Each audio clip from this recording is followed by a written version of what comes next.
Olá, vamos acompanhar as senhas desta sexta-feira. Acompanhe.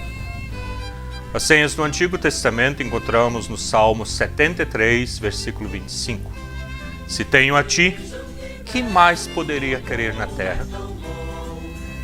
Este salmo é conhecido como uma prova da fé, de fé. Embora o salmista esteja perturbado pelo seu próprio sofrimento, ele se sente mais perplexo pela falta de castigo aos ímpios, aos pecadores. Este salmo pode ser classificado como um hino de fé. O propósito de ser um salmo que ensine algo ao povo de Israel está claro em todos os versículos, mas também mostra a confissão de uma pessoa cuja fé foi duramente provada, testada. Nos versículos 2 ao 12, fala do seu problema.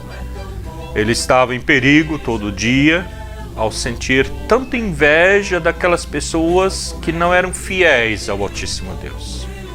Ele sentia inveja das pessoas que não respeitavam Deus à sua volta e talvez até cresciam na vida. Ele sentia inveja disso. E nesses versículos, o salmista descreve o comportamento arrogante, a ausência de sofrimento, o orgulho e até zombaria, riam do Altíssimo Deus. Então ele descreve do versículo 2 ao 12. E dos versículos 13 ao 22, fala da luta deste salmista para se manter firme no Altíssimo Deus. Não era fácil se manter fiel, acontecendo tantas coisas erradas à sua volta. De manter o equilíbrio espiritual, tendo à sua volta tantas coisas que o testavam, tentavam. E o nosso versículo da senha está no bloco que vai do 23 a 28.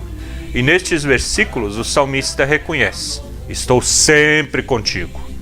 Fala da proximidade dele com Deus e ao experimentá-lo, não quero outra coisa na vida.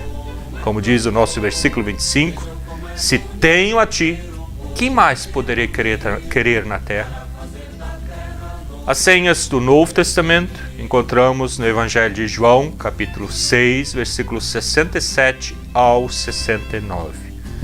Jesus perguntou aos 12 discípulos: será que vocês também querem ir embora? Simão Pedro respondeu: quem é que nós vamos seguir? O Senhor tem as palavras que dão vida eterna. E nós cremos e sabemos que o Senhor é o Santo que Deus enviou. Aqui o Evangelho de João nos introduz no último ato da tragédia com Cristo. Circunstâncias como estas são as que revelam o coração das pessoas e os mostram tal qual realmente são, Mostram com clareza. E nesta situação se dão 3 atitudes diferentes para com Jesus. A primeira questão é o abandono. Houve aqueles e aquelas que lhe deram as costas e não voltaram a segui-lo. Agruparam-se ao seu redor e agora começavam a abandoná-lo. Afastavam-se por diferentes razões. Alguns viam com toda clareza para onde se dirigia Jesus. Não era possível desafiar desse modo as autoridades e ao poder constituído e sair ileso. Dirigia-se ao desastre e eles se retiravam a tempo. Eram pessoas que estavam acostumadas a estar onde esquentava o sol. Tem-se dito que a prova de fogo de um exército é a maneira como luta quando está cansado. E os que se afastaram teriam seguido a Jesus enquanto sua carreira crescia. Mas quando viram a primeira sombra da cruz, desapareceram, se esconderam, deram as costas quando Cristo mais precisava de nossa ajuda. Havia aqueles e aquelas que se afastavam porque tinham medo do desafio e a ordem que Jesus tinha dado.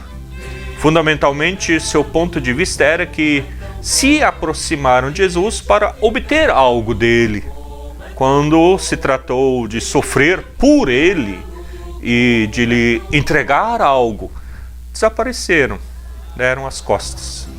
Quando o fato de o seguir era algo romântico e agradável, estavam dispostos a fazê-lo. Quando o caminho se tornou acidentado, duro, abandonaram ele. Em realidade, tinham pensado em ser discípulos por razões muito egoístas. Não há ninguém que possa nos dar tanto como Jesus, mas, sem dúvida alguma, se nos aproximarmos dele com o único propósito de receber sem dar nada, em seguida lhe também daremos as costas. Aquele que quer seguir a Jesus deve sempre ter em mente que no caminho de Cristo sempre há a cruz. Também tem dificuldades, e é no momento da dificuldade que a nossa fé é colocada à prova. Segundo ponto é a deterioração. O que é isso, pastor? Em quem mais vemos essa deterioração, é em Judas. Jesus deve ter visto nele um homem a quem podia usar para o seu propósito. Mas Judas, que poderia haver se convertido em um herói, converteu-se em um vilão.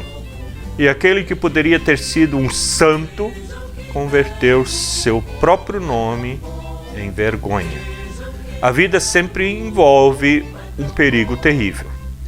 Os anos podem ser cruéis para cada uma de nós. Podem fazer desaparecer nossos sonhos, nosso entusiasmo. Quem não está desanimado aí com essa situação de pandemia? Ou até as nossas lealdades, tanto casamento, relacionamentos, podem nos deixar com uma vida que diminui em vez de crescer. Pode nos deixar um coração mesquinho, cujo amor por Deus não cresceu. A vida pode fazer perder a beleza. Que o Trino Deus nos livre disso. Nos dê olhos claros que veem o irmão, a irmã. Terceiro ponto, a decisão. Uma situação como esta evocou a lealdade no coração de Pedro. Para Pedro, o fato concreto era que não havia nenhum outro a quem acudir. Para ele, o único que tinha a palavra da vida era Jesus. A lealdade de Pedro se baseava em uma relação pessoal com Cristo. Havia muitas coisas que Pedro não compreendia. Estava tão intrigado e surpreso como qualquer um dos outros discípulos. Mas em Jesus havia algo pelo qual estava disposto a morrer. Em última instância, o cristianismo não é uma filosofia que aceitamos, não é uma teoria a qual nos juntamos, não é uma elaboração de um pensamento, não é algo que se alcança intelectualmente, estudando somente. É uma resposta pessoal a Cristo, a Jesus Cristo. É a resposta do coração a esse magnetismo, a esta coisa que nos chama, que é a palavra do Trino Deus. É uma lealdade, é um amor que o ser humano entrega porque seu coração não lhe permite agir de outro modo. Está totalmente nas mãos do Trino Deus, do Cristo. Por isso nós nos chamamos de cristãos, de cristãs, seguidora deste Cristo que nos amou primeiro. Por isso devemos fazer nossas as palavras de Pedro. O Senhor tem as palavras que dão vida eterna. E nós cremos e sabemos que o Senhor é o Santo que Deus enviou. E este Deus também nos ama. E Ele enviou este Cristo justamente para nos tocar, nos animar e fortalecer também neste dia, para podermos lutar pelo pão nosso, mas também fortalecermos a boa convivência, mostrando o ser cristão e cristã, testemunhando Ele em todo lugar. Pensemos nisso. Amém. E que a paz, a bênção e a proteção do Trino Deus venha sobre nós, nos ilumine e fortaleça. Em nome de Deus Pai, Filho e Espírito Santo. Amém. Tudo de bom e até a próxima. Tchau, tchau. Vejam que belo, como é tão bom. Vejam que belo, como é tão bom. Vejam que belo, como é tão bom.